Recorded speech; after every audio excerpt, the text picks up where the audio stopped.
Bonjour, j'espère que vous allez bien. J'ai choisi d'utiliser une vidéo pour m'adresser directement à vous. Cette vidéo me permet d'assurer un contact direct avec l'ensemble du personnel sans déformation ou interprétation. C'est important pour vous parler des valeurs de notre organisation. Vous connaissez les 3 valeurs de l'entreprise. Ensemble dans un esprit d'équipe, respect et attention aux personnes et souci du travail bien fait. Il y a quelque temps, vous avez pu rencontrer Marie Siego ou Anne-Françoise Noël lors d'une de vos réunions d'équipe. Lors de ces réunions, elles ont récolté vos diverses opinions à propos des valeurs de l'entreprise pendant que vous en débattiez avec votre chef d'équipe. Aujourd'hui, le temps est venu de vous communiquer le résultat de cette récolte de vos avis et de vos remarques. C'est grâce à vous que cette démarche a pu être effectuée. Je vous remercie donc pour votre aide et votre collaboration si précieuse. Dans cette vidéo, vous pourrez vous rendre compte des résultats de ce travail.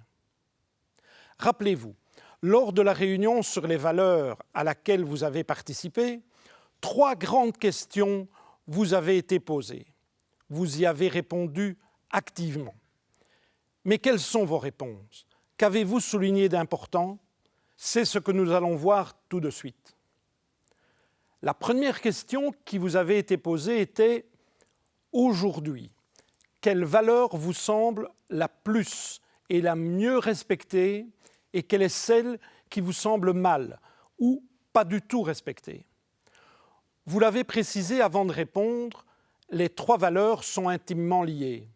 Elles se recoupent. Effectuer un choix n'a pas toujours été simple pour vous. La valeur qui a été le plus souvent citée comme étant la mieux respectée est respect et attention aux personnes. En seconde place vient le souci du travail bien fait. Finalement, la valeur qui a reçu le moins de suffrages est ensemble dans un esprit d'équipe. Ce classement représente une tendance générale. Elle résulte de l'addition de tous vos avis personnels.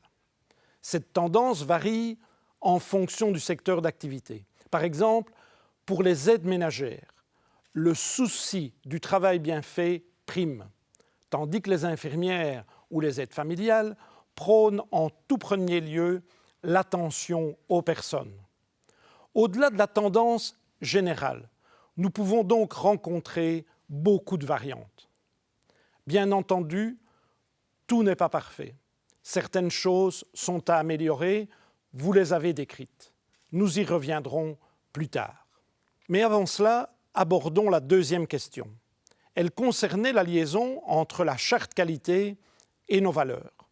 La charte qualité, vous vous souvenez de ce dépliant avec les petites graines?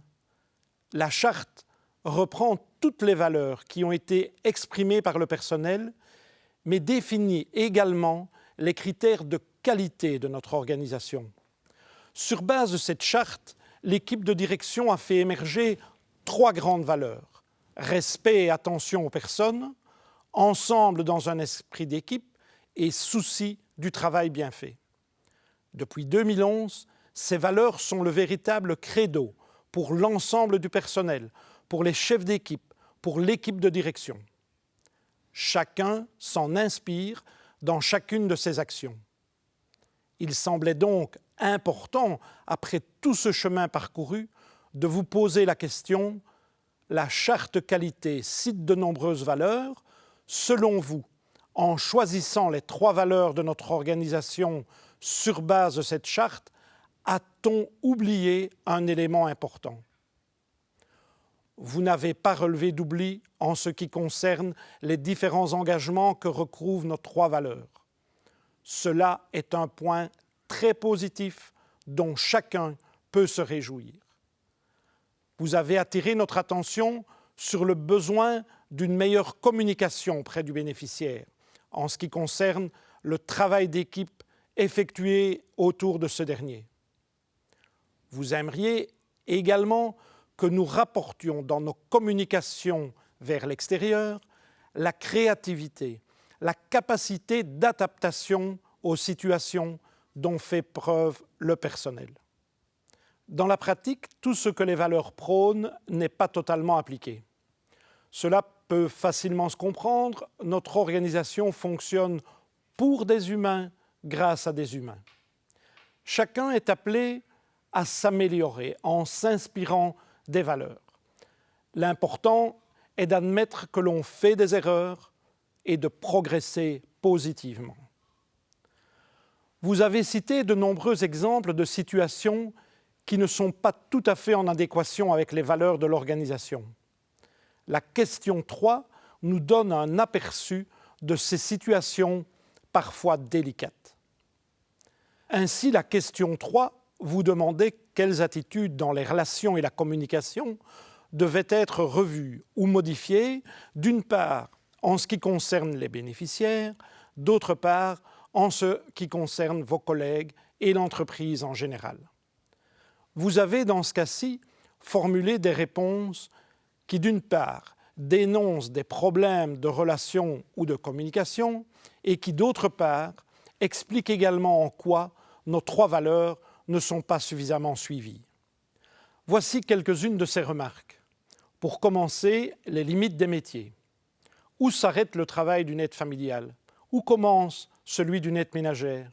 Et pour une infirmière, on constate parfois un manque de respect, une qualité du travail diminuée, surtout lorsqu'on assure un remplacement d'une collègue. Les bénéficiaires ne semblent pas bien distinguer les différences des métiers. Et ce n'est pas toujours évident non plus pour le personnel de terrain. Lorsque plusieurs métiers différents travaillent à un domicile, il y a parfois certains problèmes entre les intervenants au domicile. Dit simplement, on laisse le travail au suivant. On constate donc la nécessité d'améliorer la communication entre les différents métiers avec les différents intervenants du domicile. Du côté des bénéficiaires aussi, le respect n'est pas toujours mutuel. On peut citer par exemple l'augmentation des exigences et parfois l'agressivité des usagers. Cette agressivité est parfois pathologique ou liée au grand âge et ces personnes ont besoin de notre aide ou de nos soins. Ces situations engendrent un besoin de formation car les métiers évoluent, les situations rencontrées évoluent. Ensuite, la considération et le soutien de la hiérarchie se font trop peu sentir. Vous aimeriez la voir plus présente et plus encourageante. Il n'est pas toujours facile de se sentir respecté, soutenu et dans un esprit d'équipe lorsque la hiérarchie semble si lointaine. Parfois, une petite action du responsable d'équipe permettrait de mieux vivre les valeurs de l'entreprise. Vous êtes également demandeur d'une présence plus marquée de la part de la direction qui elle aussi vous semble éloignée ou qui agit uniquement pour envoyer une réprimande. Chacun peut donc faire un geste à son niveau et améliorer les choses. Un autre élément souvent cité par les aides ménagères, le manque de matériel de qualité permettant de faire du bon travail. Un matériel trop vétuste ou peu adapté ne permet pas la réalisation d'un travail de qualité. La checklist remplie par le responsable d'équipe pour s'assurer de la présence de matériel convenable n'est pas suffisante. J'ai bien conscience de votre souhait d'une mise en place de contrôle du travail, du suivi des compétences. Vous avez également parlé d'un manque d'information sur le domicile et le bénéficiaire avant d'effectuer la prestation, surtout en cas de remplacement et pour les nouvelles demandes. Les horaires et les changements placent parfois le personnel dans des positions inconfortables lorsqu'il apprend par exemple un changement tardif ou lors d'une visite à un nouveau domicile sans information au préalable. Les valeurs sont partie intégrante de votre travail. Pourtant, vous avez mis en évidence bien des situations qui montrent que l'on peut s'améliorer.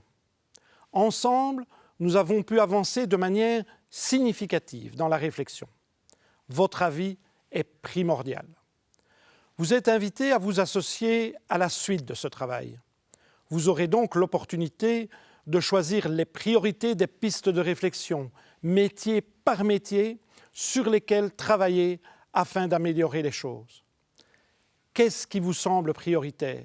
Sur quels aspects devons-nous concentrer nos efforts? Un vote par métier est mis en place pour que vous puissiez apporter votre pierre à l'édifice. Nous pouvons avancer ensemble vers un avenir meilleur. Relevons ce défi et rendons le travail plus agréable dans notre entreprise en diminuant les contraintes et en suivant nos valeurs du mieux que nous pouvons. Évidemment, nous ne pourrons résoudre tous les problèmes en un jour. Cela demandera du temps, de la patience et de la ténacité. Les valeurs doivent être réfléchies par tous et chaque jour. Dès maintenant, pensons au présent et à l'avenir. Marchons ensemble vers le perfectionnement et l'application de ces valeurs. De mon côté, je m'engage également à concentrer mes efforts sur les problèmes cités. Je compte aussi sur vous. Il est du ressort de chacun d'effectuer un geste pour améliorer le quotidien de tous. Les faibles ont des problèmes, les forts ont des solutions. Soyons forts. Je vous remercie de votre attention.